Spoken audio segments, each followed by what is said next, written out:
Welcome to the MMHP and the 989, channeling all styles and eras of Michigan music history.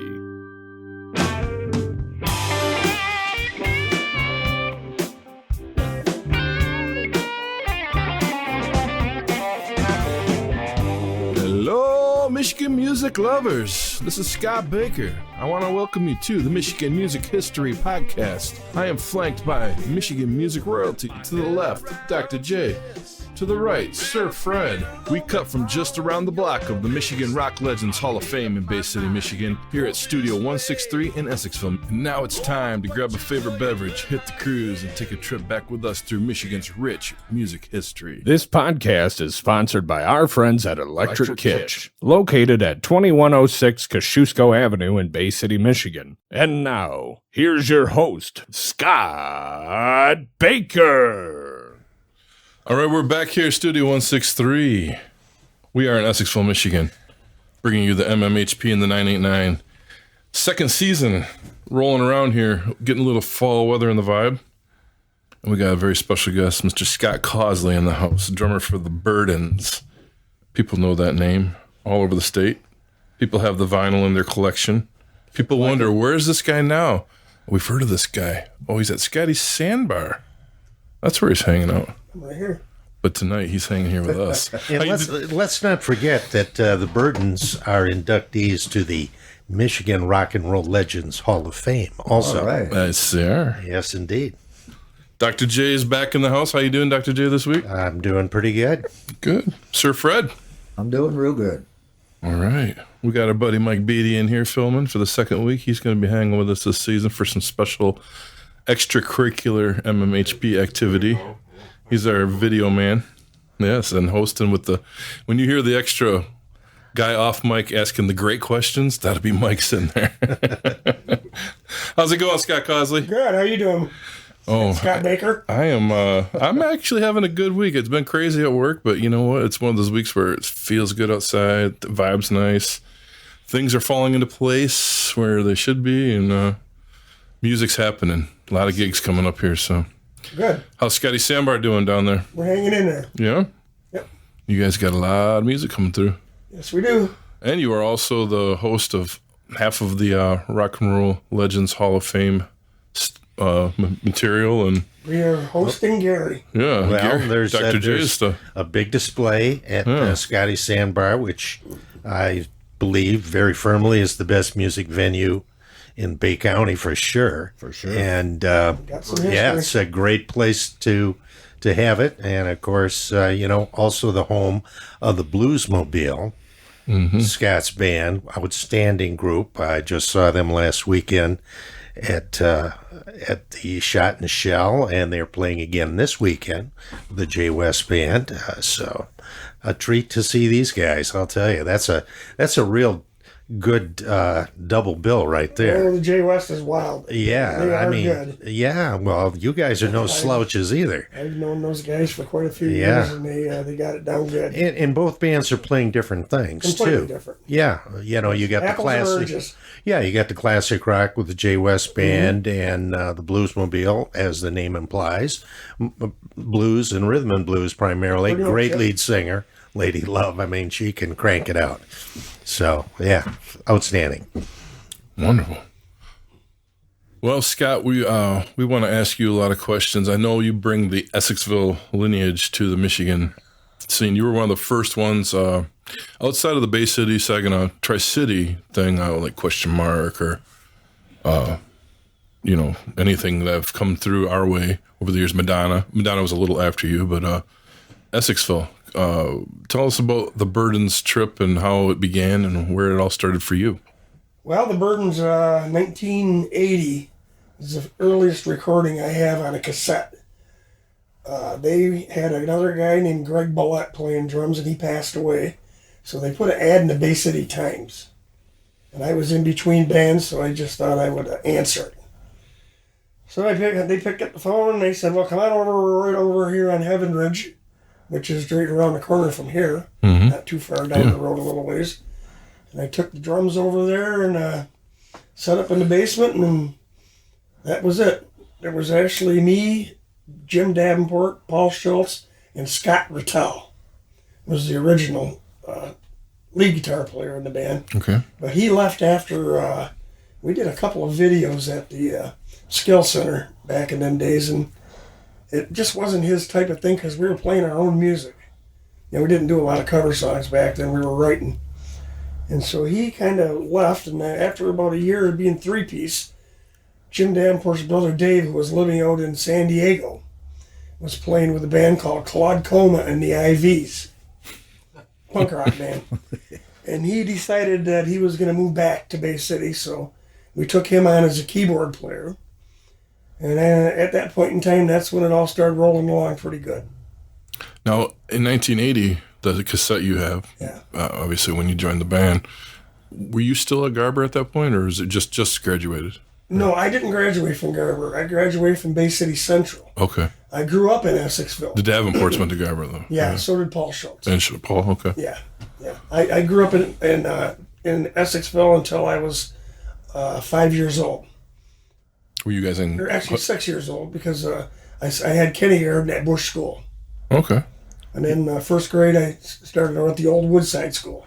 Now, you moved to Atlantic. Yeah, right just across the border. Yeah, I mean, you know, So I kept hanging around with really a those guys. stone's throw from the Essex. Around the block there. Well, it was called the old Borderline Cafe, right? Yeah. At that point, Yeah. you know, the little restaurant right in the corner. I used to have an Woodside apartment and at the store right across the street, upstairs there. The High's Minute Market. Yeah, right. Yeah, it was. Essexville was a lot different back in those days. Oh, yeah. They kind of had kind of a vibrant There was thing really, going on. in that period of time, the only bands that were really around in Essexville, there was an old country band that used to play at the Keg Inn. I can't remember what their name was there. Charlie Dishaw was in the band. And then there was the Burdons, and then there was the K&J band. Yeah, right. Who those guys were, they were awesome. They were all good friends. We all grew up together, and Mako was the drummer. Steve McDonald was the bass player, and they went through numerous guitar players over the years. But they started out the other way around. A lot of people don't know that, but Steve McDonald was the original drummer when they were kids. Mm-hmm. Mark Deering was the bass player. Was the guitar player. Right. They really didn't have a bass player. But they turned it around, and they used to put little concerts on in their parents' basement. I remember going to the first one. That was the first time I ever seen a homemade bubble machine with a drumstick, putting huge amounts of bubbles off in the room with a strobe light. Wow. And Mako's arms going in the air, beating on the drums. Pretty creative. Oh, yeah. You know, those guys were always really Now, creative. what year would have that been? Because I hung out there in that would have been in the early 75. 70s. Okay. Yeah. I was in Probably Michael's 71, basement in 72. the, 74, 75. Yeah, 74 and 73, I worked at Tri-City Bakery Okay. on Woodside there. So in 1980, you guys were all graduated by then. It wasn't like a high school band. No, it wasn't high school band. Okay, No, I wondered about that. I never knew that. No. Paul and Jim Davenport played together in bands all through high school. I remember Jim telling me with that. different people and different musicians and stuff like that, you know. Okay. So That's where you said Mark Bradford was part of that original. Yep. Right. He said he went to Yep. kindergarten with one of the Davenports, Dave, I think. he was our chief photographer Yep. for quite a while too. And Mark Bradford was. explosive supplier for the K&J band. Yep.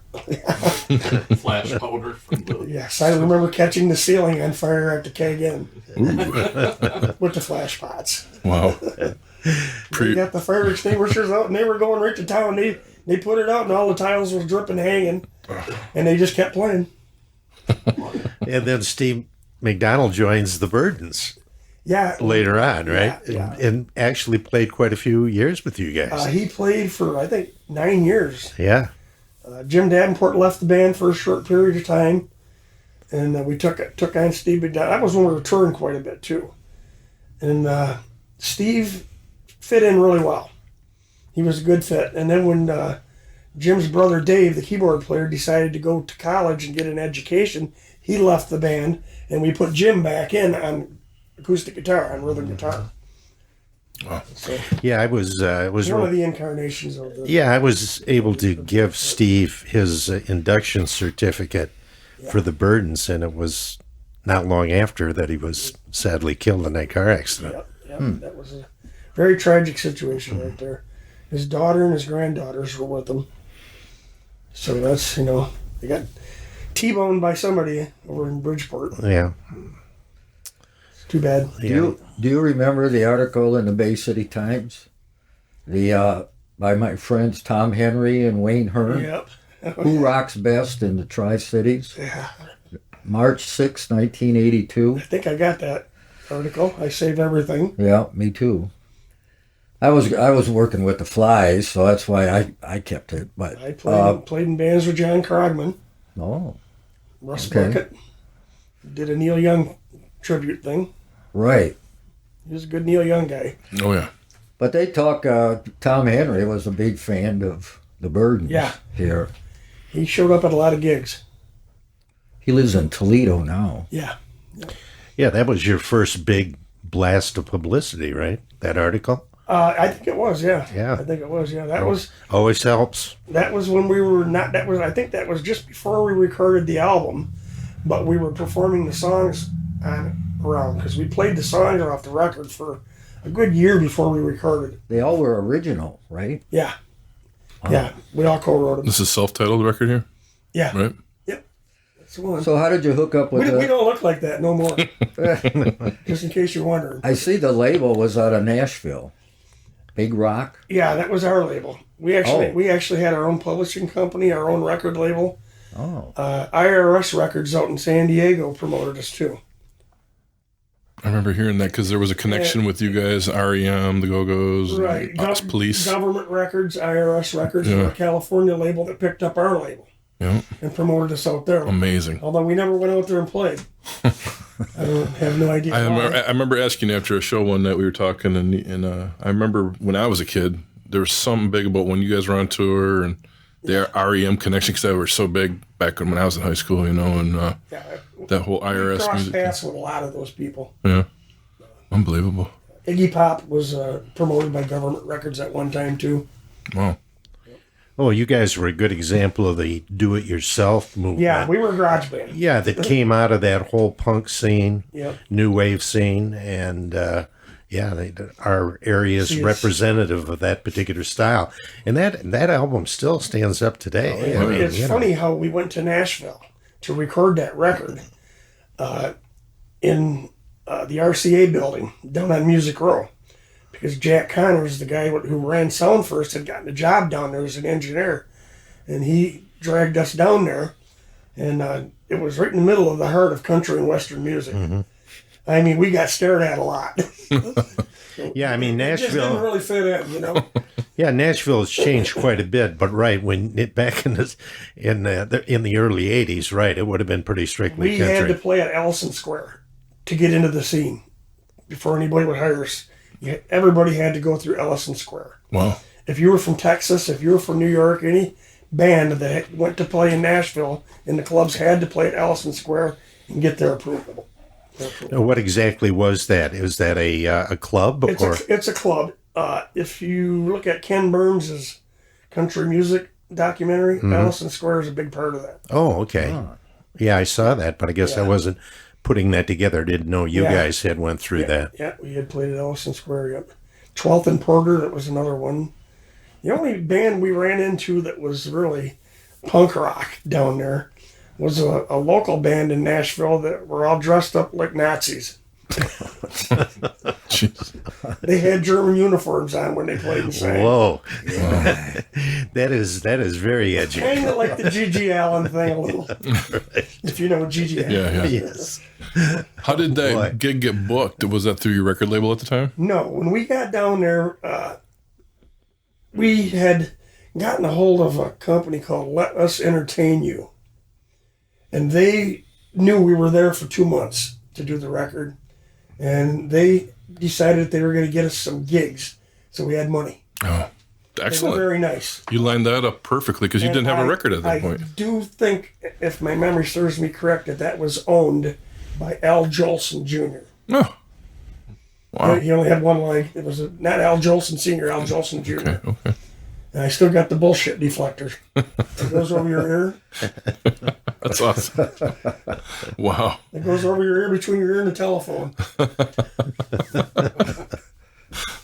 Incredible.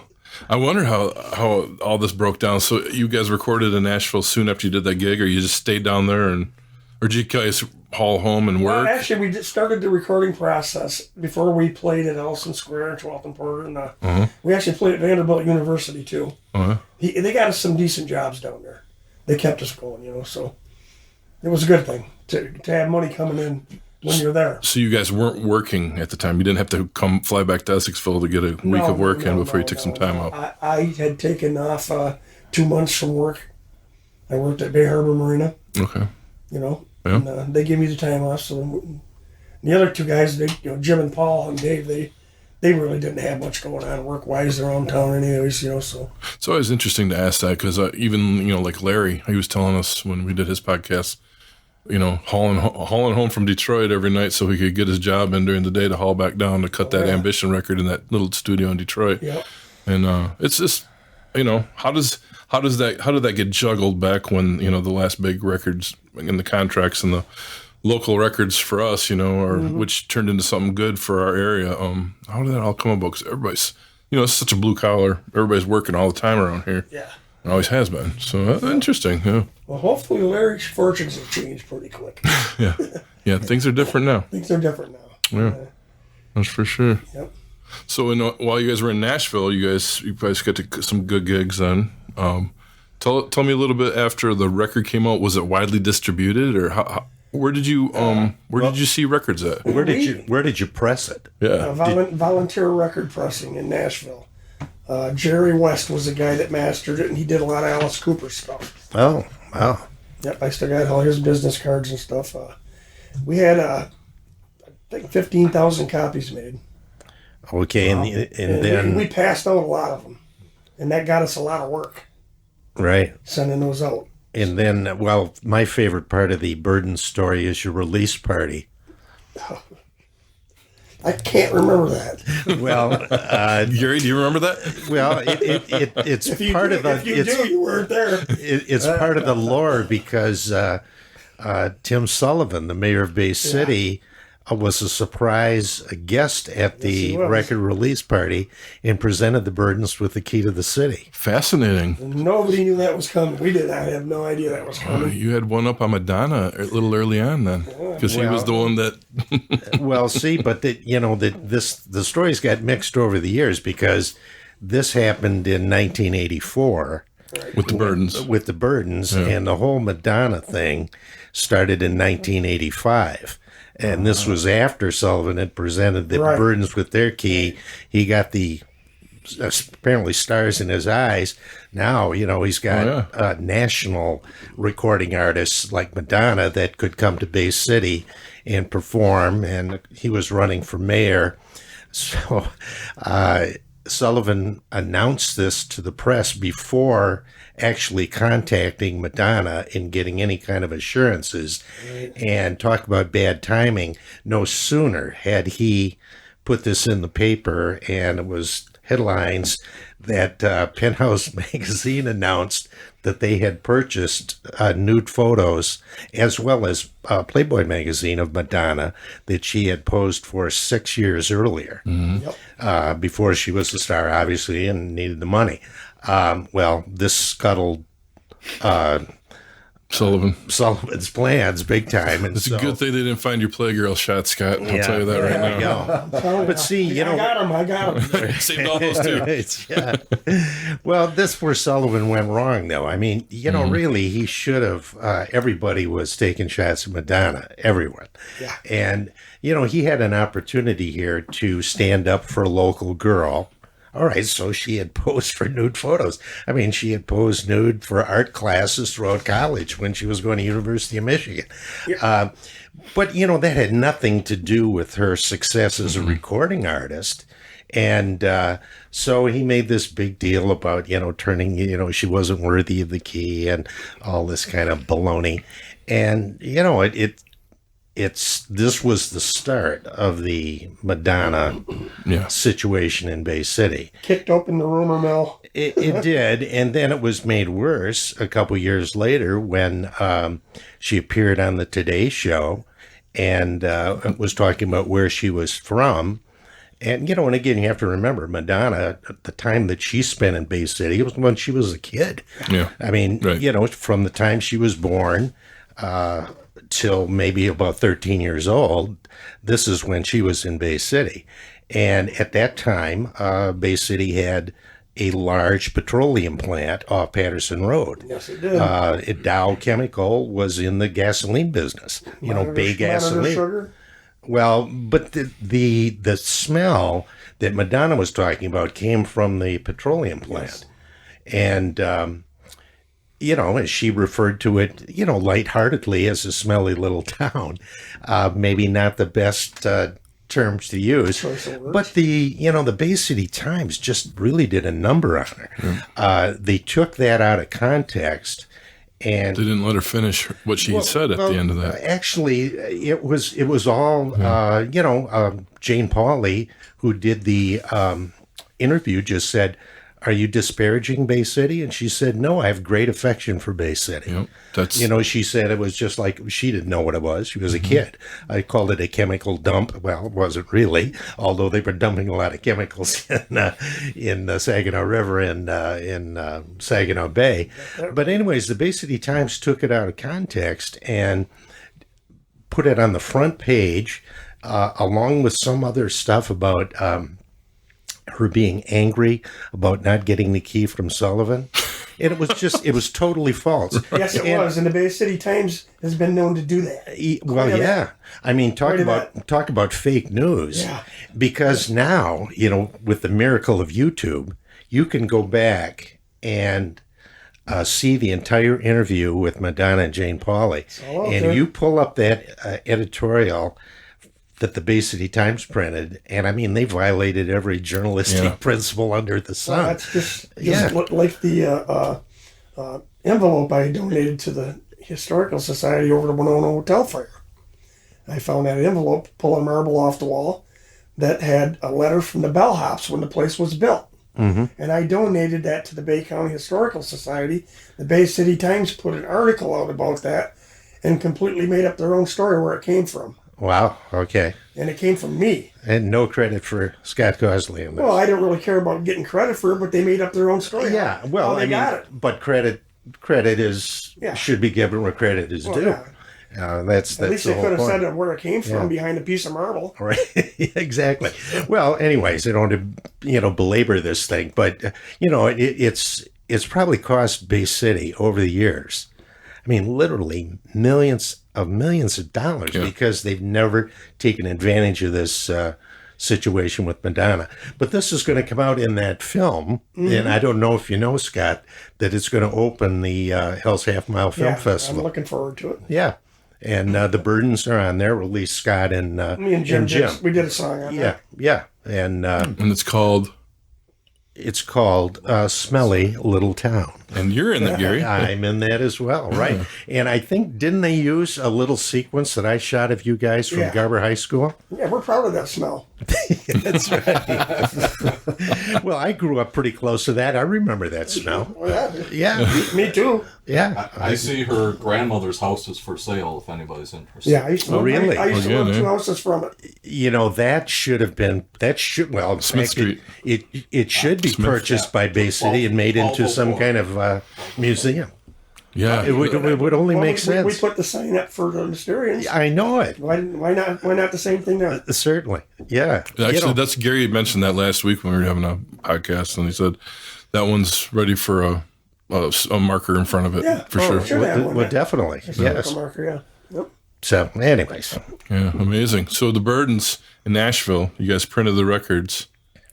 The tour followed? Once we sent the records out, we sent a lot of them out ourselves, and we gave a big pile of them to Bob Farmer from Musicians of Michigan, Mom. And he also had the Rose Robert Agency. And he sent us all over the place. He got so that's who you used? Okay, I know that name. I mean, they still were active about 10 years ago. I know I got hit up he's by still up in Elk Rock. Elk Rapids, Michigan. Excellent. I Okay. think he does sound shows up there and stuff like that. Yeah. He's got to be getting up in age though now. I just remember a Rose Roberts thing coming in, looking for artists and stuff, And, maybe about 10 years ago. Fred Buchanan booked us a couple of gigs too, from the Buchanan agency out of Flint. Okay. So you utilized Michigan booking agencies Yeah. to go around the country? Yeah, Or wherever you guys went. You guys mainly did a Midwest to South. it was mainly down south and back. Yeah, South and back. Yeah, you didn't make it out west, right? We never went out west. No. Okay. Did you get much local radio play, Scott? I know you guys run college radio. We did get some college play around the country actually, and local, not on the top 40 stations too much. No. Nope. Yeah, it's too bad, you know, the way radio developed. We sold a lot of records around here. Yeah, well, of course, you know, you guys are a big local attraction. Lucky's Record Shop and Right. Harry's Amusement. Mm-hmm. He sold probably a good 1,000 records for us. Yeah, back when Very Bay good City back had in a the couple record stores. I think you Back guys. when they used to have records.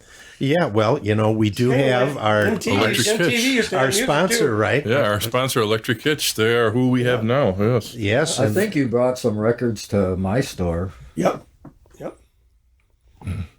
So did you find your record in the stores on your tours, or did you guys go looking, or Never bothered with We it? never really went to record stores. You just sold your records at the shows? We pretty much just would go do the gig, stay at the hotel, and go to the next gig. Did you? Just kept on keeping on kind of Sometimes we thing? were playing 4 or 5 nights a week Yeah.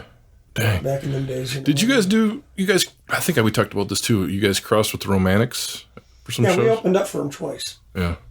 That had to be cool. Yeah. They were on a hot slot, Detroit. You guys were hot coming out of We here. did Humble Pie at the Golden Globe Ballroom, that was a trippy show. Steve Merritt, Oh yeah. Yeah. Yeah. Savoy Brown. Sally Brown. That's at State Theater in Bay City. Where did the romantic shows, where were they at? We did one of them at the Golden Globe Ballroom, I think, and then there was one, I think, at the in Pinconning.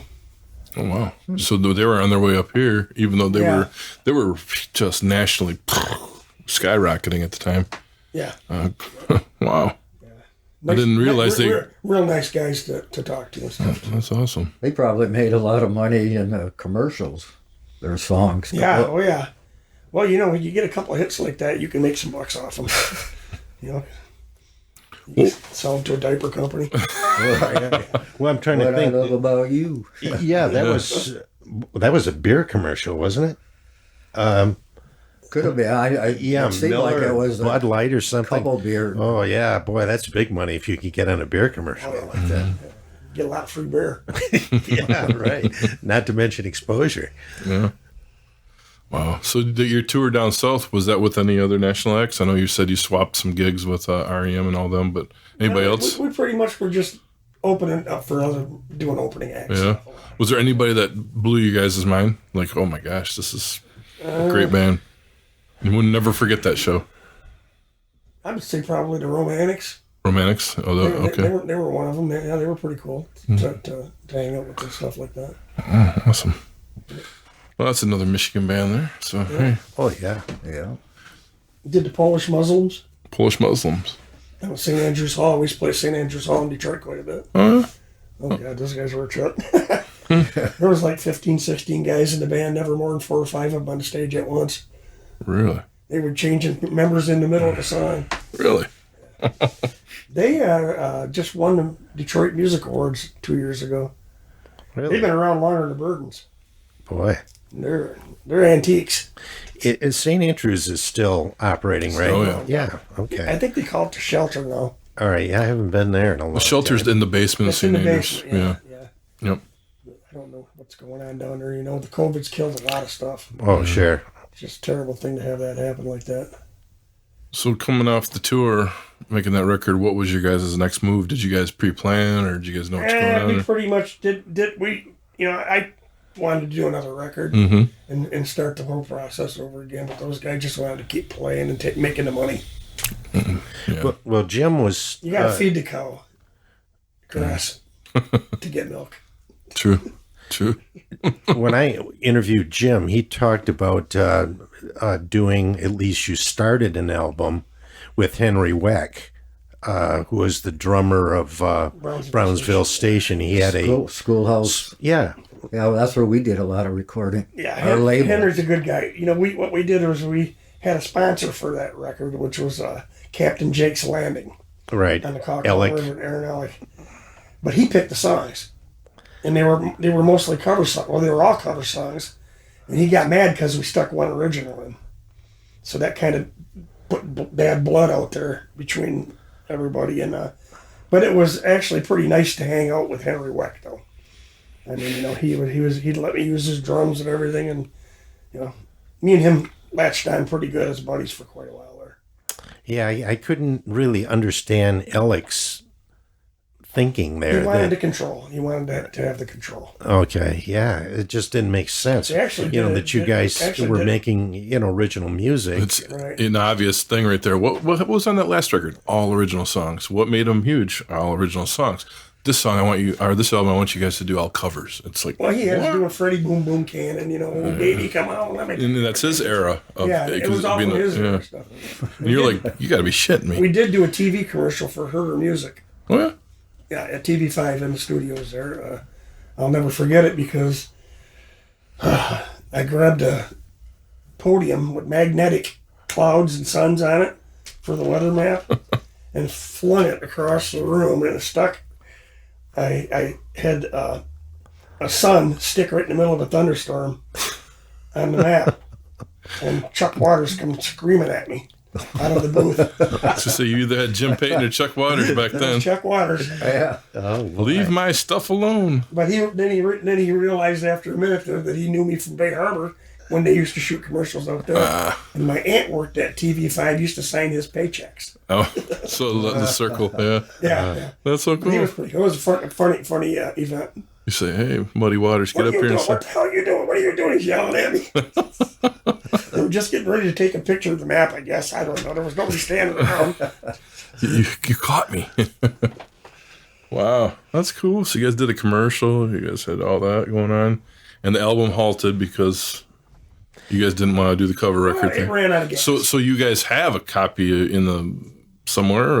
Well, an unreleased record, there's right? some songs, we right? have yeah. the 24-track tape. And that's just, that that would have been the second record, Yeah. and it's just sitting there in the archives. We actually had taken our original 24-track tape to Dick Wagner. Had a machine in his basement. We wanted to remix it. Mm-hmm. But that deal fell through somehow. I don't know. Something happened between Dick Wagner and Paul Schultz or something. I don't know. Maybe it was a money thing. I don't know. I remember taking it over there and leaving it with him, and he called up and said, come and get it about a week later, and said, I'm not interested in it. So, because I wanted to completely remix the drums in that. You know, Wagner would have know been. That you said whole you were on- recording, I hated the drums in Yeah, that recording. I remember you telling me you didn't were like just- the drums. Well, they wouldn't let me use mine. I dragged them all the way to Nashville, and I had to use the set that was in the studio, and they insisted on it. And that was the same drum set that all the country bands were using, and they had fiber skin heads on them. The drums just sounded dead. I mean, the snare drum sounded like you were slapping the newspaper. Yeah. So that was the second record you're talking about here? No, that was the the first. original, Okay. The first one, yeah. Okay. And to this day, I still hate the sound of the drums on that. Gotcha. Well, that goes back to the early I'll days of never the let that Grand Ole happen Opera. again. You I'll never know, let that happen again. yeah, you don't want any drums out there on stage at the Grand Ole Opera, at least in the early days. We did get to go through the Ryman Auditorium when it was closed and being renovated to be a museum. Oh We boy. were standing out in front of it looking at it, and this old guy come in with a mop bucket and shit through the front door. You guys want to come in? Hell yeah. So we got to walk on the stage, under the stage where there was actually a platform with a rope you could pull that would lift a band up it through the stage up into the WSM thing. Really? Yeah. What was that, 84, 85? Yeah, that was when we were in Nashville.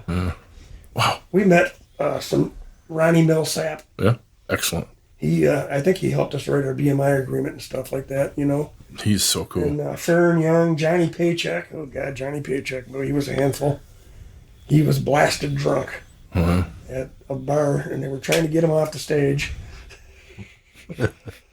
That wasn't too long after that he shot that guy Ooh. and ended up going to jail. No.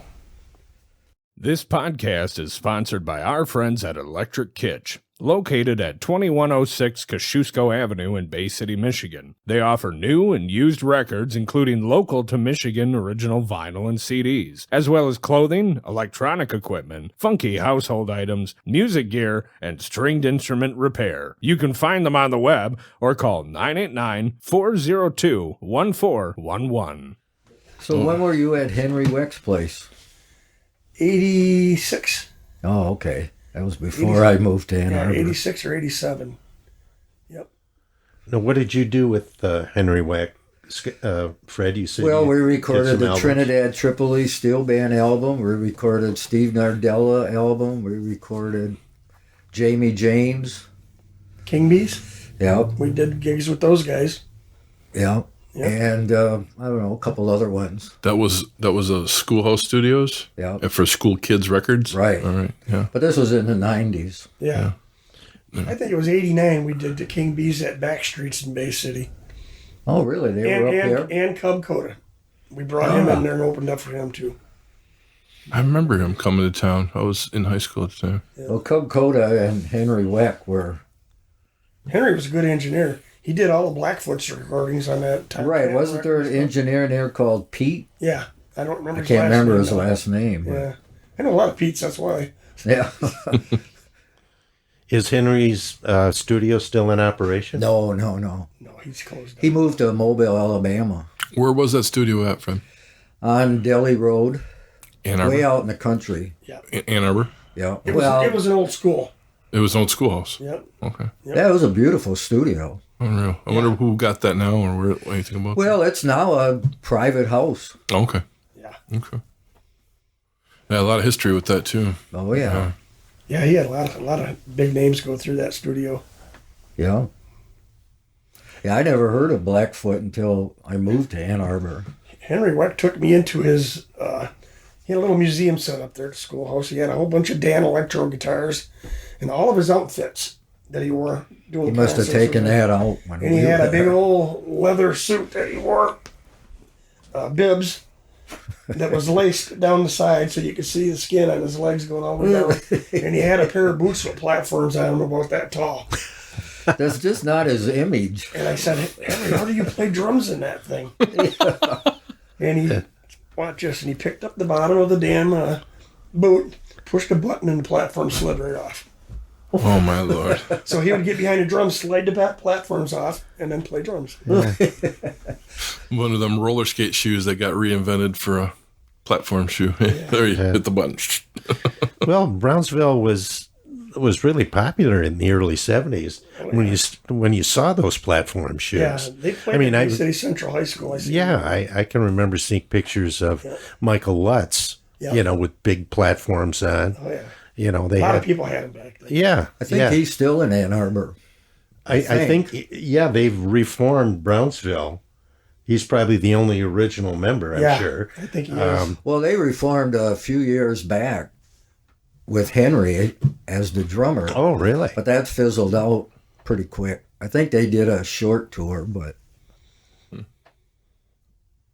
not with Cub, though. I don't think Cub was in it. No, Cub has passed quite a few years ago. He's been gone a while. He was still really effective, though. I saw him. He was real good. He was Yeah, we put out a CD by him that School Kids did. Yeah, A couple of them. There's quite a few things he did as a I thought solo. you did too. I remember the Abba Gabba Dabba Dabba one. That's right. And then I thought there was another one I got from Press From You. We talked about in the School Kids episode. Oh, then he must have been something he was tied into that I got mixed up. Because he did another one with Hound Dog Taylor's band on some blues label. Empire Blind Pig or something there. I think he did a couple of gigs with the Whiz Kids opening up for him, too. Back in the day, if you remember the Whiz Kids. Yeah. Yeah, I think there's just two of them.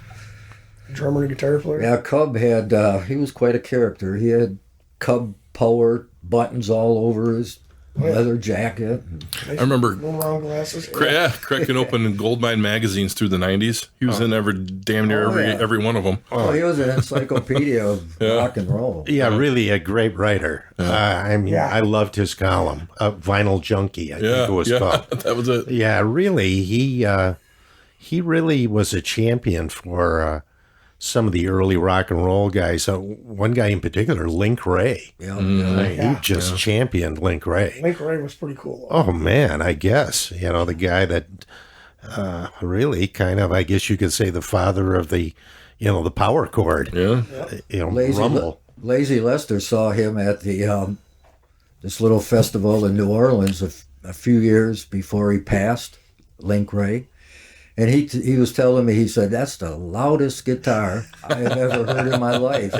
And he was in, Link Ray was, I think, in the 80s. That was a rumble, right? When I can concur to that because I saw him, the only time I saw Link Ray live was at a rockabilly festival in Green Bay, Wisconsin. It was just so much fun to see this thing. And we saw Link Ray, and he was so loud, it reminded me of the Spinal Tap movie where they were saying he had to turn the amp up to 11. I mean, it was ear splitting. But it was fun to see him. He was definitely a groundbreaking guitar player. Yeah. Oh, yeah. Jesse Ed Davis was another one. Yeah. A lot of people don't know who he is, but I do. Native American fellas. Both Sure, of them. he was. Yeah. He was on a lot. He played on quite a few of John Lennon's Taj Mahal, George record. Harrison. Right. Was in Taj Mahal's band, and then played on quite a few of the records by the Jackson Beatles when they went solo. Yep, Jackson Brown, all his stuff. Yeah. A lot of his stuff, anyways. So you guys recorded the second record that got shelved. What happened with the Burdons from there? Recording wise, Anything? I think we did a live CD after that. I know the live CD came out in the late 90s. That was the Brown. What was it called? It was down in the cellar, wasn't it? It was Penny Arcade. Penny Arcade. There That's we it. are. Yep. Yeah, that hall is still down there, but nobody uses it for anything. Where's that at? It's right over on Midland Street, about a block away from the West Town. What's it called? It's not called anything. Oh, there's a marijuana shop now. Oh, Oh, there we go. Gee, imagine that. Yeah, gee. since there's one on every other corner. Right. Yeah, they're putting them in every corner. Where the hell were they at when we were young? I remember when that came out because I was playing River Rock around then, or I was doing something, and you guys handed me a copy, and it was pretty. That's a cool live record. Yeah. That introduced the new era with the new keyboard player. Yeah. Yeah, those are the good old days. A couple of weeks ago, I found a CD with David Davenport on it down in Ohio. He's got 3 or 4 of them out. He lives in Normal, Illinois. Yeah, okay. He's got 3 or 4 of them. It's a female singer, Okay.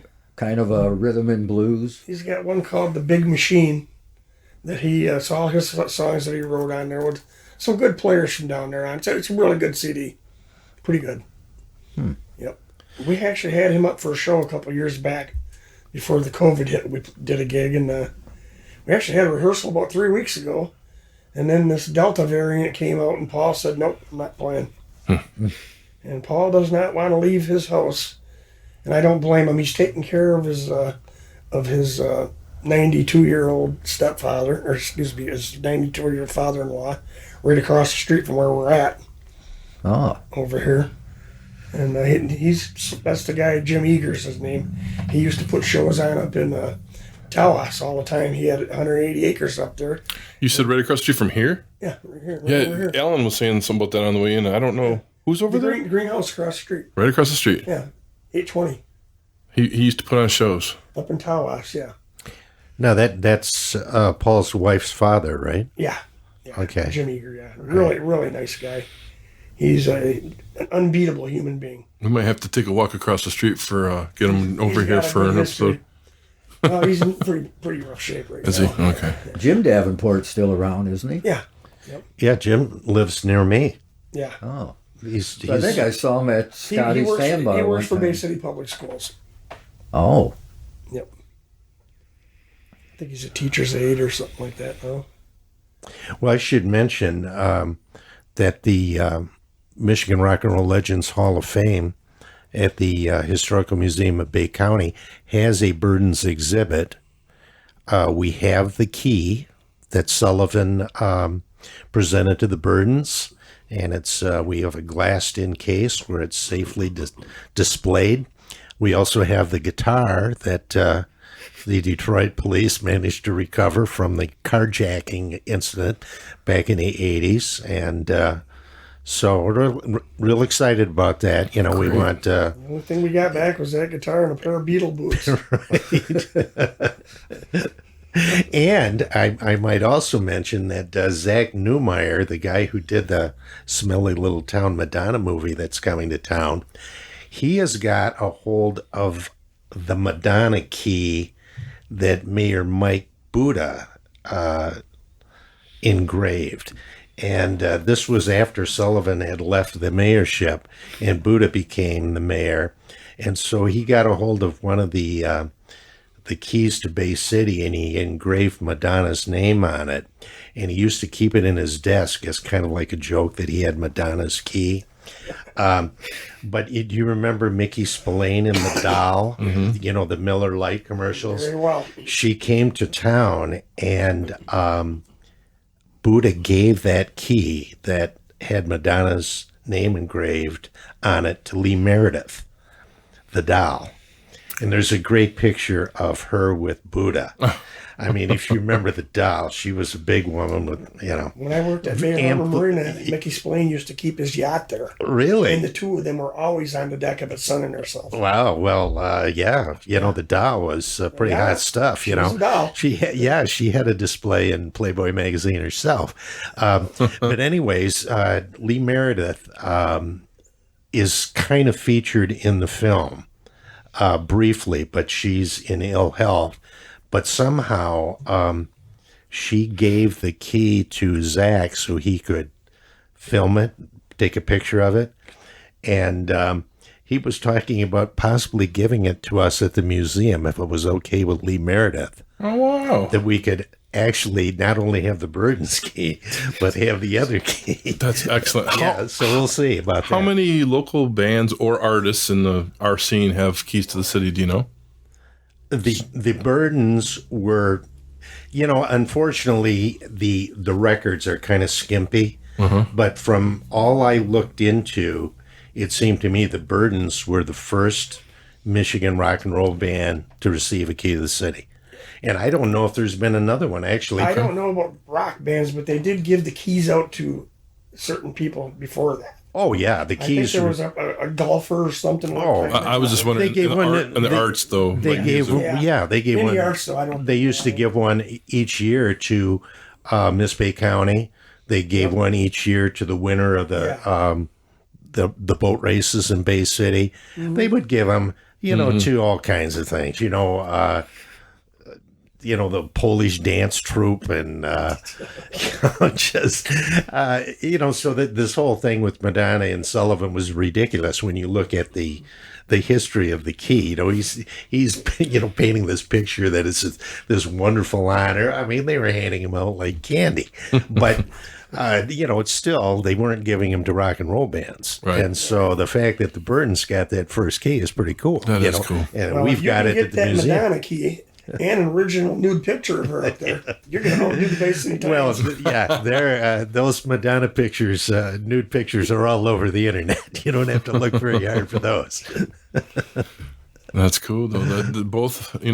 I wondered if there was more musicians or any art thing that got more keys to the city, but I figured you guys would have the backstory on that. I didn't know. Yeah, it's shameful. In fact, I couldn't believe it. When I went in and I was, working on this story, and I learned from, Charlie Brunner was the mayor at this time, and he said, yeah, there's a book in the county clerk's office.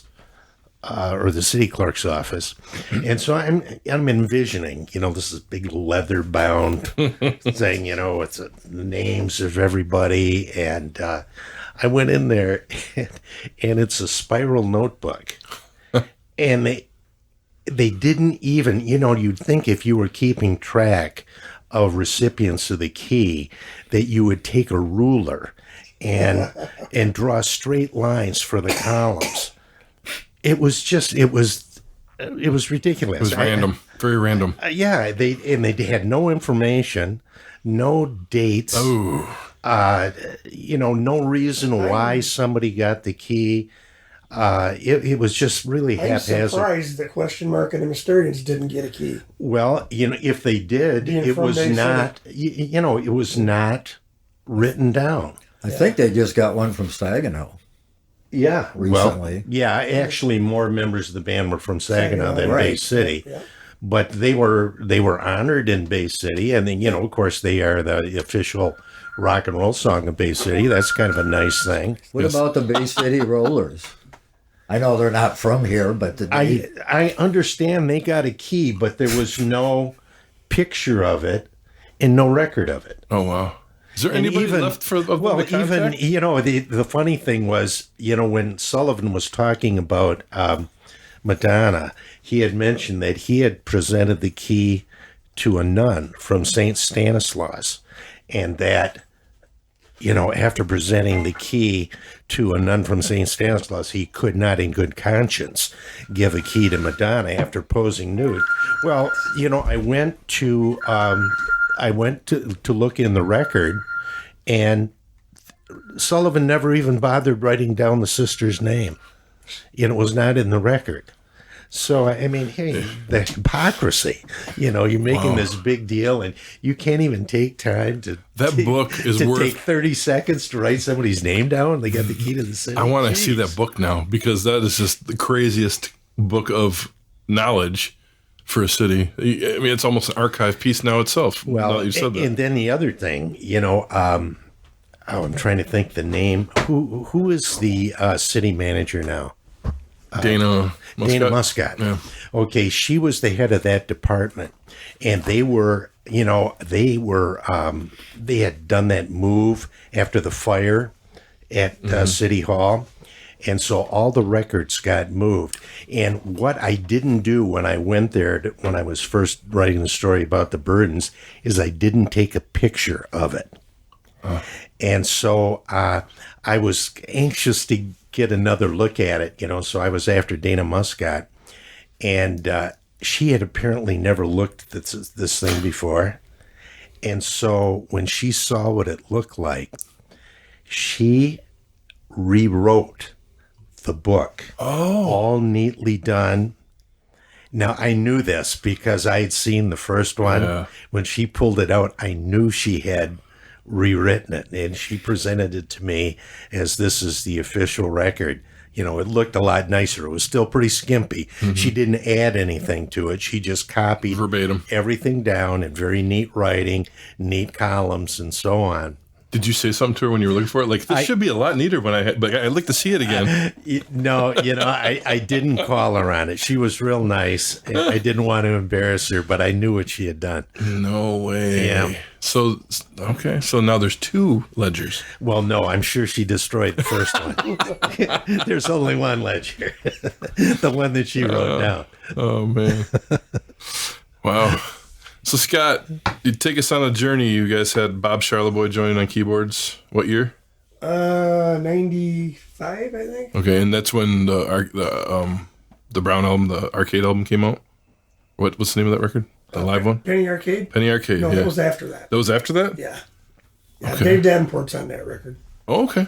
Have you released anything since then? No. Okay. But that, have you had any lineup changes at all? Nope. No. You guys still plug away here and there, though. Not too often. Not too often. The COVID's pretty much got everything. Well, recently, yeah. But I mean, you guys are still the Burdons when they're called upon. Probably about a half a dozen songs that I've recorded, original songs, with Paul Schultz and Jim Davenport Okay. that have never been released. You told me you had an archive of some stuff. That's why I was going to get around I to got it. archives of all kinds of crap. Okay. Well, that's great. So there's more music in the can Yeah. for Burdons fans, but that record did do well for the Midwest, for you guys, For us, for Michigan, indeed. Yeah. That would be cool to hear something down the line here. Yeah. We got us quite Well, a you few guys- gigs on Mackinac Island. Yeah, the original four played at that reunion. That would have been just before COVID, right? Seemed to me it was in Yes. February, Yeah. because I presented you guys Yes. with the Yep. inductee Yes, certificates. that's correct. That at Dave was Sandbar. there. Dave was there. Yeah. The reunion of the Birds, the last time we played together, then as the original foursome. Yep, and that can happen again if we get. Well- it's pretty much up to Paul.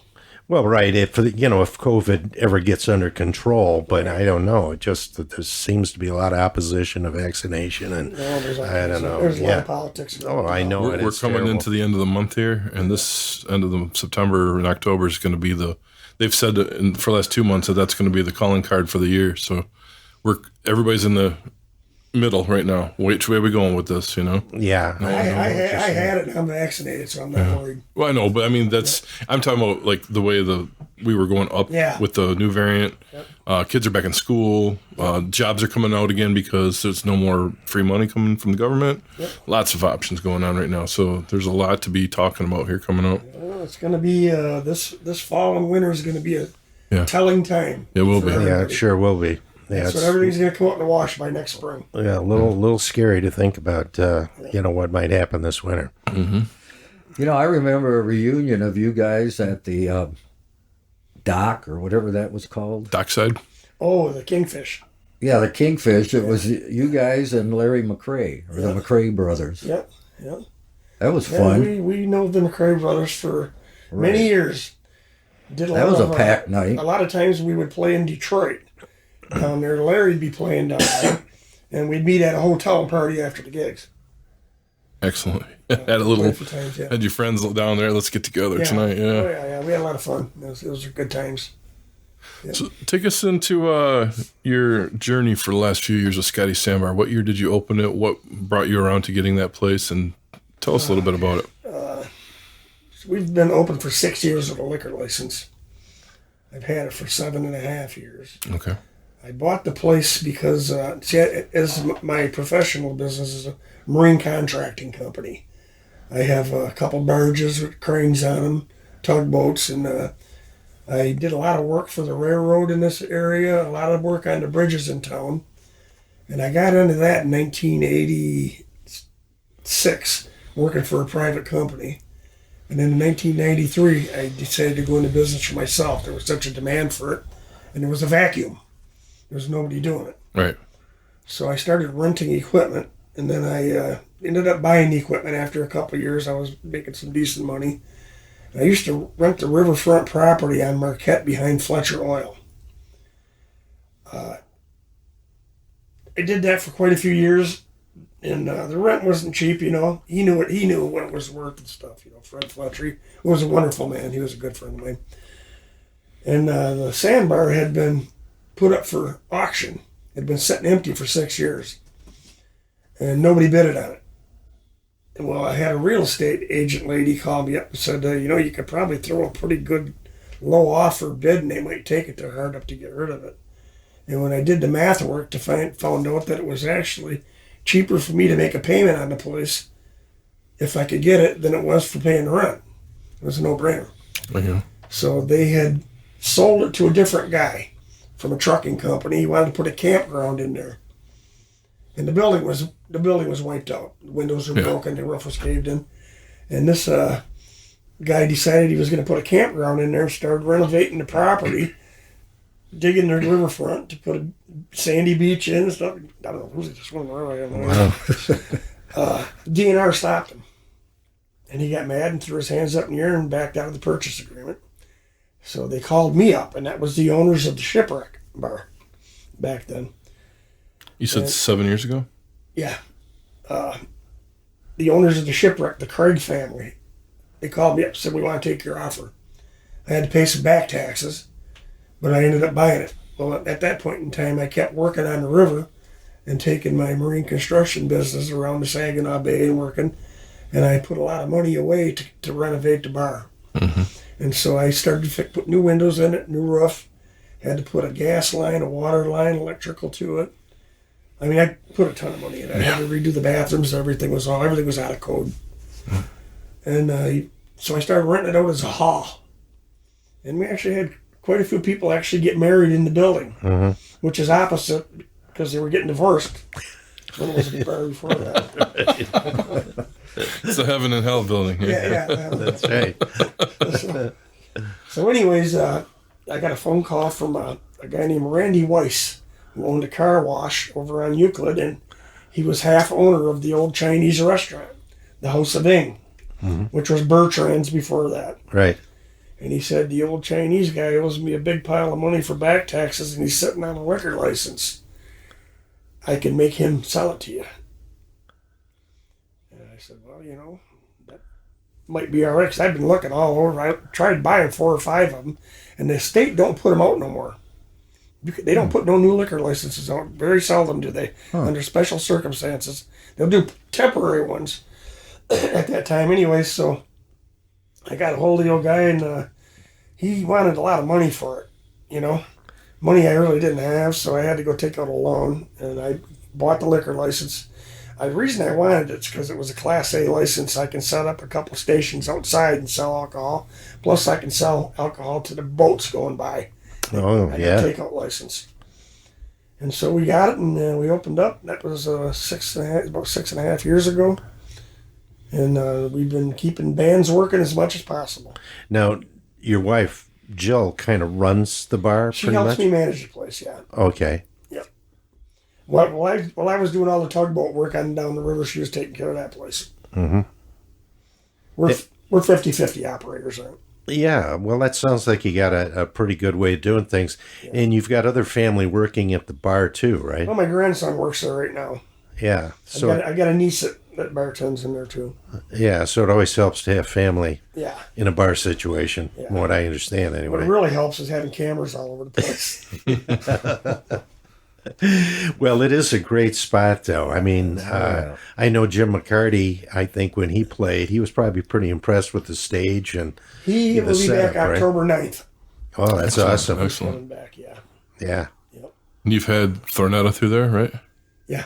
Because you have Brett Lucas coming this December December 4th, I do believe. with me, and With you, yeah. I believe that he told me he says I've played there. I love that room. So Yeah, we did a couple gigs with him before. Yeah. Betty Levette. And yeah, Yeah. me and Rhett Yoakum did a couple gigs with Dave, the drummer there, with Thornetta. He okay. was also on John Krogman's record. Yeah. Oh, yeah. He did a big part on John Crogman's record. Right. He had Actually, that was Betty Levette's band. Right, right. On the Sling That Mud. They had I think Stuart Stuart Frankie got part of produced that it. too. Yeah. That was huge for John. That last record. That's a great record, though. It's a really good record. John's a good guy. I like Well, him. I wanted to tell you though, man, you brought in so many great bands through Sandbar in the last And we 6 got years more alone, coming. and you got more coming. And your business. I mean, you've employed Steve McRae with your business. You've helped out He was people a along the tugboat way. operator. Yeah, I mean, you've done so much for the community, for the arts We community. try to. It's you, my friend. Thank you for all you've done. Thank you, Scott, for all you've done. Oh man, I'll tell you right now that I tell you this every time I see you. I feel humbled to be in a room with you guys right now. It's a We're just thankful you're here, man. quite Oh, cool for thing. sure. Thank you for all you've done for everybody. Yeah, I mean, Scotty Sandbar, Yeah. that's a You very guys cool are place. Pretty awesome, too. Once we got a treasure of friends around here, and Michigan's one hell of a state for some music. Sure is. Sure is. Well, let's look forward to the archives, the Burdons archives, at some point before it's too late. Yep. And I would love to, once we get this COVID thing settled down a little bit here, we'll get her back going again. let's Yeah, get that'd be great. We'll get the word out. Maybe you guys can come back in and get some of the other cats in here doing some that'd be talking fun. too. You know. Be fun. Can straighten out some of the myths I gave you. Well, I'll tell you what. I want to hear. I want to hear the swear words start flying and the fingers start pointing. Let's see how it goes. No, just No, kidding. actually, we have never ever had an argument as a that's so band cool. over music. That's so cool. Never, not one. And it's always been a equal thing amongst the band. We've always got together when we've written the stuff. We've always put forth ideas, and we always take the best idea. Nobody gets offended, and that's rare in bands. Sure Because is. some people will get so offended over something in a band, a lot of times bands break up, because of that stuff, I noticed on the record it says all songs by the Burdons. Yeah, yep. A lot of them we created right out of nowhere. Just got a feeling and ran with it. Well, just giving band credit, I think, Yeah. alleviates a lot of, hard feelings sometimes. That's a good way to do it. Having the Sandbar, I've seen bands that have come in there and they're good players and stuff like that. But you could, if there's any animosity between the members on the stage, it comes right out the speakers. It does. It does. And the audience picks up on it. And you can tell if a band's having a good time when they're playing and if they're not. Oh yeah, for You know sure. what I'm saying? If they're having a good time, then everybody has a good time. But if they're not, it's just the way it is. Yeah.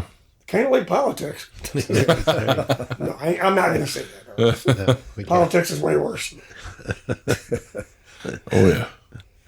Well, thank you, Scotty, for what thank you've you very done. much. And we appreciate having you on our show. No problem. And this is the MMHP and the 989, and we're going to sign off for this episode. And hope you guys around the state and around the universe get to check in on eBay, because there's Burdons records on there. There's Burdons records in all the used stores. There might be even some original copies floating around Scotty Sandbar. You never know where you're going to find it. Please check out the Burdons online and remember the history of Michigan here. And we will talk to you guys soon. The MMHP is hosted on Apple, Spotify, YouTube, and our own Libsyn podcast site. You can also search MMHP989 on Facebook for up-to-the-minute information, as well as both Dr. J and Sir Fred's album picks of the week, posted every weekend. You can connect with Scott on the web at scottbakermusic.com, Dr. J at michiganrockandrolllegends.com, Sir Fred at fredrife.com, and the Electric Kitsch at electrickitch.com.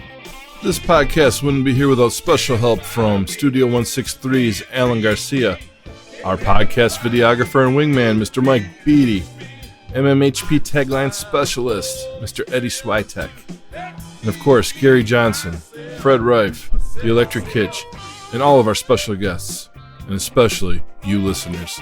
We want to thank you.